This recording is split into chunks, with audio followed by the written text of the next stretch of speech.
Homeschool, we have our core 4 for early elementary years, which are phonics, math, history, and a little bit of science. Now, phonics and read alouds kind of go together, but there are lots of other things that we include in our homeschool other than the core 4. And today I want to show you some of the choices we are making on how we're going to enhance our homeschool and make it a little bit more robust. Hi, if you're new here, my name is Brecky and I am the homeschooling mom of 4. My oldest 2 are boys and they are in high school and they've been publicly schooled their whole career and will finish in public school.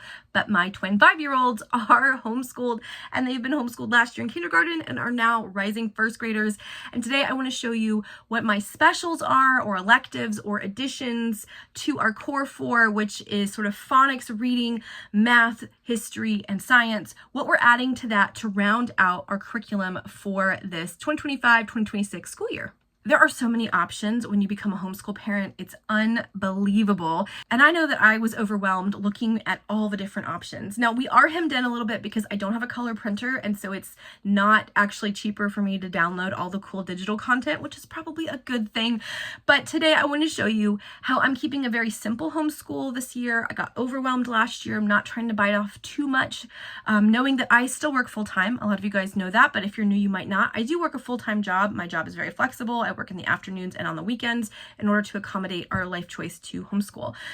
But I really wanted to get a nice variety of things and some things that are priorities, but I wanted to do a few things easier. So you're not going to see a lot of the cool, beautiful, aesthetically pleasing digital download curriculum. You're going to see very practical stuff. So let me just go ahead and show you what I've got. The first special or addition is that we are going to be doing a separate geography course from the geography that is a part of our history. Now we're doing 2 history streams. We are doing world history through History Quest and Build Your Library, kind of combining them.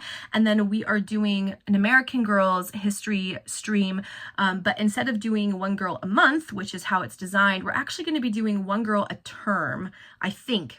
I'm still thinking about whether or not I want to shorten the 3rd term and do a shorter version of Josefina so we can do Caroline, who's the War of 1812.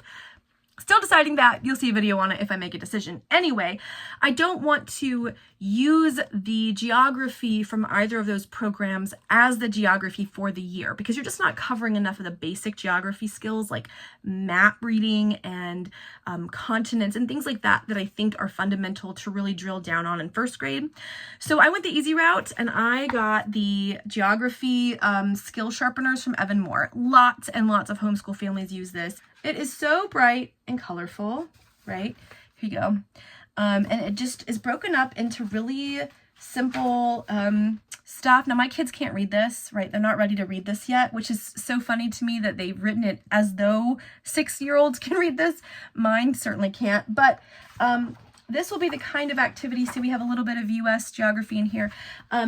This is the kind of thing we're going to do like once a week. The plan, I think right now, is going to be science 2 days a week, and then when we normally would do science, we'll do geography 1 day a week. So geography is definitely one of the specials. Now, if we skip it, it's not, so bad, but I do want to mostly work through one of these workbooks in a year. The next sort of workbook style addition is something that I plan on doing in rotation in the mornings or even maybe after we've had snack and we're feeling a little sluggish. And that is this logic puzzles for clever kids. I really want logic and critical thinking to be the backbone of a lot of our homeschooling. Critical thinking was intentionally taken out of public school textbooks when I was in high school. I remember like this parents of Texas suing a textbook distributor because it taught critical thinking skills, and critical thinking undermined the authority of parents. Well, now here we are today. So I want to make sure that my children do have critical thinking skills and that some of that isn't being undermined. And so we are just going to work through this. Again, this is nice and bright and colorful. I didn't have to print anything off. I'm not really teaching lessons. It's just something. And what I would hope is that eventually, by maybe the end of 2nd term or, 3rd term, they're able to kind of work through a workbook like this, a little spread where they can do 1 or 2 pages without me holding their hand. But this can be something that they're beginning to have a little bit of independence and ownership on. I think that that is a really important thing that I want to instill in the girls, is their own self-management, so that I don't want them to be totally independent and not need me at all for their lessons. I do want to be very instrumental in their homeschooling, but I also want them to have the sense of personal responsibility. Oh, mom wants me to do my 2 pages of logic or my 1 worksheet of logic. It's on me to finish it. And they're going to start practicing that responsibility. I think that's really important. So yes, they're going to be practicing logic, which is key, and they're going to be practicing a little bit of independence with this. So that is one of our specials, and I'm really looking forward to actually doing this with the girls and kind of seeing how it's all put together. I kind of want one for myself. I want the grown-up version for myself. Now, we will be using copywork from History Quest and Build Your Library using their literature copywork, but we aren't going to simply use copywork. We will be doing handwriting. Now, they do still have the half-size kindergarten handwriting from The Good and the Beautiful that they haven't finished because we didn't start it until March. So we will start with that, and once they finish, we'll graduate to the beginning print level 1 from The Good and the Beautiful. Now, if you are secular, this is not secular. This is very much not secular, okay?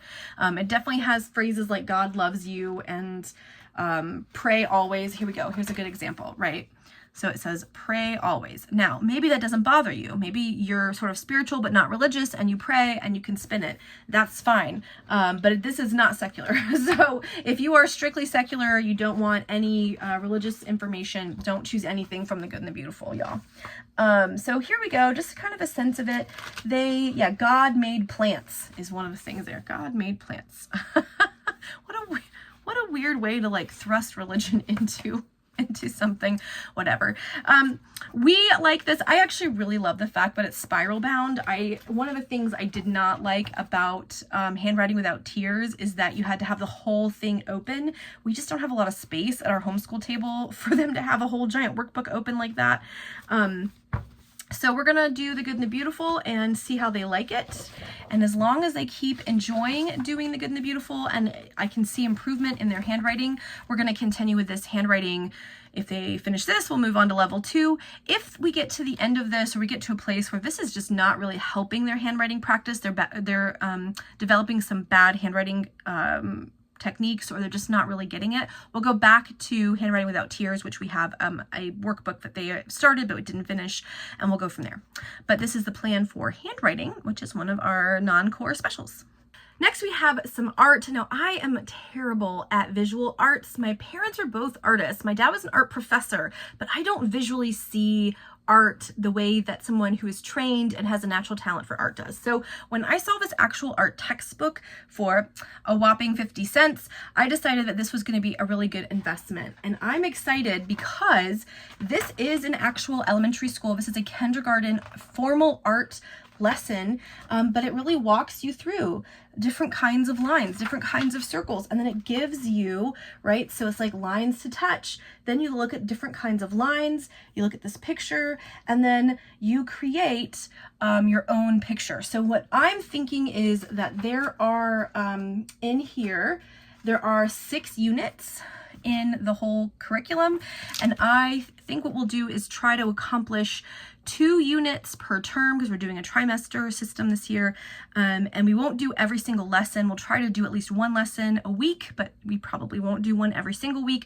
but we're going to aim for 6 lessons, so 1 every other week, roughly, of our art curriculum. We can do more because there will be more lessons available, but 2 units each term. We'll work through this whole book, this whole Art Connections curriculum. And I just think this will be a great way to get some structure to art education. And since it's not something I'm good at or feel confident in. So I'm excited to have this as a nice resource to add more art and more creativity to our specials. Okay, y'all, the Mac Daddy of what we are doing, the one that I am most excited about and also most terrified of, is that we are going to be, you know this, you recognize this box. We are going to be doing Homeschool Languages Spanish Level 1. There is a whole story about this and how I bought the digital download and didn't have a color printer and there was no way to use it effectively in black and white. So I am really excited. We got the new upgraded box. I was tempted and I gave in. I'm really excited for this. I mean, just look how pretty this is. My girls were so excited to learn how to say hello and please and thank you and start working on their colors last year. So I'm just like, oh my gosh, look at that. Look at that. I am excited to use this. Man, this thing is big. This is a big old book. We have the whole kit. We have the whole kit and caboodle. I'm not going to go through and show you everything right now, but hello, here's the new and upgraded little stuffy, the little puppet to teach. But we'll be doing Spanish, and my thoughts are we will do our Spanish lessons 3 days a week during our formal lessons, but we will practice our flashcards. If not every day, definitely on the days we aren't doing lessons. So I'm gonna kind of figure out what that flow looks like as I tweak our calendar and our kind of daily schedule. Our first month of homeschool, we don't have our co-op or our park day, but once those kick in, then we will move on. Now, in addition to the stuff that I am teaching them, they are going to be doing 2 classes through our co-op. Right now, it looks like, although it's a little bit expensive, but it looks like we're going to be doing a circus skills class for 12 weeks. I think if we can afford it, that's what we're doing. And then, so that's one class period for the whole 12 weeks. And then I think the other class periods that we're going to be choosing are going to be fairy houses and then cooking for kids. So those will be other additional specials that they will do through their co-op. I'm pretty sure I got to go double check that and put our deposit in. But that's it. Those are the specials. Now, this isn't our other extracurriculars. This isn't other, things we might be doing outside of traditional school hours. But these are the educational components that aren't sort of reading and phonics, history, science, and math. These are kind of the things that are going to round out our education. I hope you're all doing well. If you're at the end of your summer, I hope you're savoring the end of summer vacation. And if you're already back to school, I hope that your school is getting off to a great start. Until the next video, guys, bye.